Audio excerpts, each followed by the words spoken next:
Hello বন্ধুরা, আজ এটা আমার চ্যানেলে ফার্স্ট ব্লগ।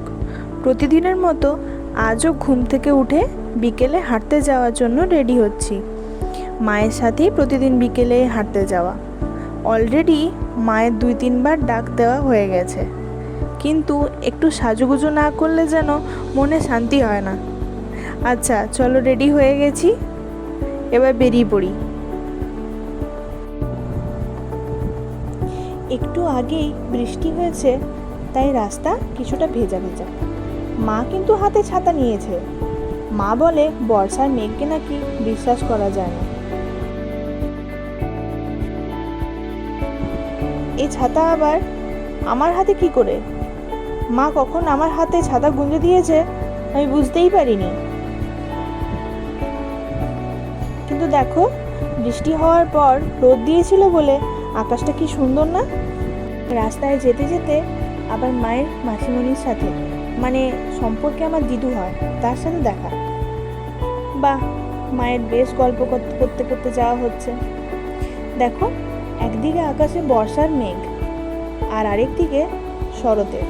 দেখে মনেই হবে না যে একই সময়ের এটা দুটো আকাশ।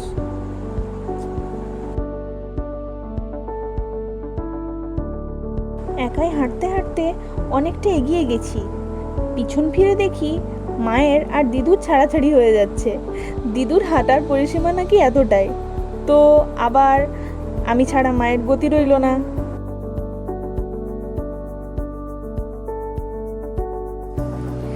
তো এবার তোমাদেরকে একটা সত্যি কথা বলি। মা প্রতিদিন হাঁটতে যাওয়ার জন্য আমাকে বিকেলবেলা বের করে, আর মাঝে মাঝেই ঢুকে পড়ে এই মাসি বাড়ির রাস্তায়। আমার এই মাসি বাড়ির আমার বাড়ি থেকে ভীষণ কাছেই। হাঁটতে যাওয়ার সাথে বাড়তি পাওনা হিসেবে মায়ের কিন্তু গল্পটা নেহাত মন্দ হয় না। চলো, এসে পড়েছি মাসি বাড়ি। ওই দেখো, মাসিমণি আমাদেরকে দূর থেকে দেখেই দরজা খুলে দিয়েছে। আমি এই মাসিমণির বাড়িতে ছোটোবেলা থেকে আসতে ভীষণ ভালোবাসি। এই বাড়ির পরিবেশটা আমার ভীষণ ভালো লাগে। শহরের মাঝে এত সবুজ দেখে মনটা ভীষণ সতেজ হয়ে যায়। পিছন ফিরে দেখি মা রাস্তার পাশে মাসিমণিদের জমির শাক তুলছে। কী শাক আমি চিনি না। কাছে গিয়ে দেখি শুশনি শাক। আমাদের এদিকে তো এটাকে শুশনি শাকই বলে, তোমাদের দিকে এটাকে কি বলে জানিও। তো মাসিমণিও মায়ের দেখে লেগে পড়লো শুশনি শাক তুলতে। এই সময় মা আমাকে বলছে যে শুশনি শাক খেলে নাকি ভালো ঘুম হয়, আর আমি নাকি কুম্ভকর্ণের ভাইঝি, তাই আমার এই শাক খেতে হবে না। কোনো মানে হয়? যাই হোক, নিজের খিল্লি তো হলো আমার। এদিকে মাসিমণির সাথে কিছুক্ষণ গল্প করে বেরিয়ে এসে দেখি সন্ধে হয়ে গেছে। ঘড়িতে প্রায় 7টা বেজে গেছে। আর আজকে রবিবার, আর ঘড়িতে সন্ধে 7টা। আমার স্পিটসভিলা দেখার ভীষণ নেশা।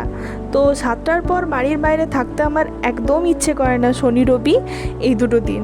তো সেই কারণের জন্য আমি মাকে রীতিমতো ঠেলে ঠুলে আমি তাড়াতাড়ি নিয়ে যাচ্ছিলাম।